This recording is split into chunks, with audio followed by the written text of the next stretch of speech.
A feature that's seldom used in the Adobe Camera Raw interface is the Calibrate tab. This one just over on the right, just up here. I think the word calibrate makes it sound very technical, and as a result people avoid it since it doesn't sound like a particularly creative tool. This is a shame though, because the Calibrate tab can be used creatively and is especially useful if you're trying to inject a bit of extra life into an image. Now, the real purpose and proper use of the Calibrate tab is to accurately match the behavior and color consistency of your camera across all tonal ranges and all colors. So if your camera makes pictures that are a little bit green in the shadows when you're shooting in fluorescent lighting, say, but the colors are still good everywhere else, you can use the shadow tint control to add some magenta and get everything looking neutral. So just like the tint control in the Adjust tab, if we move that from side to side, we go from green to magenta. It's a green to magenta shift control, but in the Adjust tab it's working across the entire image. It's working globally, whereas in the Calibrate tab it just works on the shadows. So we can make our darker pixels a bit greener, or we can make them a bit more magenta depending on where we place this particular slider. Taking the whole palette with all the red, green and blue adjustments on top of that, and what you've got is kind of an advanced white balance adjuster that lets you fine-tune both the hue and the saturation of the red, green and blue pixels making up all the colors in your image. But that's enough technical stuff. Let's look at how we can use the Calibrate feature to give a sunset image a bit more oomph and get a bit closer to how we remembered the scene at the time we took it. Now here's our original image as the camera captured it, and by using the RAW converter's controls we're going to turn it into something a bit more special, like this. There's no Photoshop manipulation work involved. Everything you see here has been achieved through the RAW converter's controls alone. So that's our original, that's our Camera Raw defaults, and this is what we're going to do with the image and turn it into something a bit warmer and a bit better. So let's go back to our Camera Raw defaults and see how this is achieved. If you want to open up this image, it's called sunset.nef, and the first place we're going to start after opening it is in the Adjust tab. That's always the first port of call for any RAW conversion. What we're going to do first and foremost is warm up the overall picture, and we can do that simply by using the white balance control or the color temperature control. We're going to crank this up from 4850 as it stands all the way up to about 6500 or so. That already gives us much warmer tones. It gives kind of an amber hue to the entire picture. And once we've done that, we're going to use the green to magenta shift over the entire image, the tint control. Now obviously that's far too green, that's far too magenta, so what we're going to do is place it somewhere fairly centrally at about +10. So we've got the temperature and the tint working together to give us some nicer tones in the image. Now the exposure control, that doesn't look too bad where it is. We can see on our histogram there's a little bit of a gap at the end of the scale here, so we'll just increase that just a touch.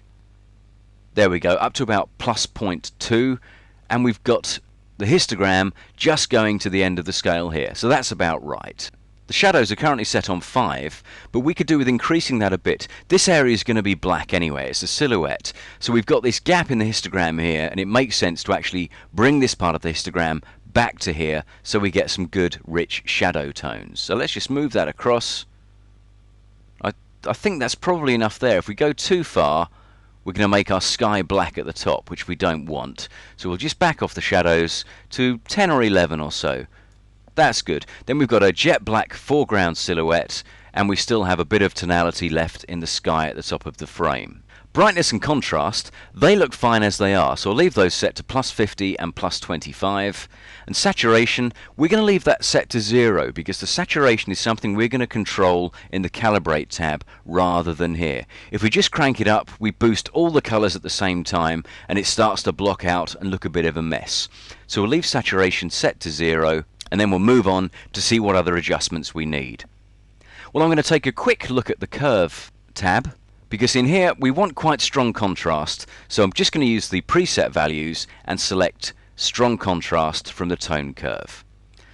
That gives us a little bit more of an S-curve in here, which of course makes our darker tones slightly darker and our brighter tones, or our three-quarter tones, a little bit lighter. So it just ramps up the contrast in the image. That's the job done regarding the Adjust and the Curve tabs of the RAW converter. What we're now going to look at is the Calibrate tab. So we click on that and we see our shadow tint, red, green and blue settings all set to 0. So we've made no adjustments here at all. But what we're going to do to get the warmer tones that you'd expect in a sunset, we're going to move the shadow tint slider across more towards magenta. Remember, this is green to magenta shift. That's all it means, the tint control. And by moving it towards magenta, we get a much richer, much warmer tone. Now that is too hot as it stands. So what we're going to do is back it off to about somewhere in the 20s, about plus 23 looks okay there. So we've added a little dose of magenta to the darker pixels in the image. It won't affect the black pixels, but it will affect these pixels within the clouds, the darker pixels there. The next slider down is red hue. Now we want our red pixels to be red. If we start playing with this hue control, we're going to change the way red is represented. So we don't want to do that and change the color of red. We want to leave the color of red as red. So we leave that set to 0. But the saturation, we can boost the volume of the red pixels within the image. So what we're going to do is boost the red saturation control up to about plus 25. So we've made sure the red color is the same, but we've boosted the volume of the red color. Next we'll look at the green hue, and this is where we can make some changes to the color of green. If we take it towards a negative value, it doesn't really help us. Everything just goes a bit sort of amber. But if we move it towards the positive, we actually introduce some magenta pixels where the green should be. So we're changing the color of the green pixels in the image. And we'll take that up to about 50. That's looking nice and rich and lush. We've got some nice orange colors coming through and some nice kind of purpley tones that actually look a bit more like the sunset I saw when I took the picture in the first place. So we've got the green hue up to plus 50, and now it's time to work on the green saturation. That change we've made to the color of green, we're now going to boost by increasing the volume of that color. So we'll take that up to about plus 40. We can't go too far because we start to block out in these tones. So about plus 40 should work fine. And that's looking pretty good. There's some nice rich warm tones in the image.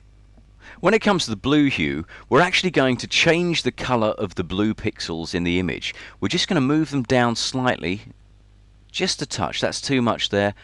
About minus 20 in the blue hue.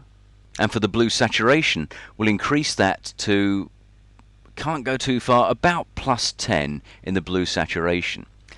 So you can see there we've made an enormous difference to the colors and the richness of the image simply by using a few adjustments in the Adjust tab, adding a strong curve, and then working on each of the individual colors in the image using the Calibrate tab. And that's about it. We've boosted the saturation and controlled the way we want the image to look and come up with a much more powerful and a much warmer picture than the one the camera originally captured. What we have is a good looking sunset that looks much more like the scene we witnessed at the time of capture. All we've done is controlled and adjusted the camera's interpretation of the scene and made it get much closer to the perception we had when we took it. So that's how you can use the Calibrate tab creatively to fine-tune the colors within the image. The intended use may be to get very, very consistent and accurate color in a range of lighting conditions, but as you can see there, we can use it in a creative way to really punch colors through.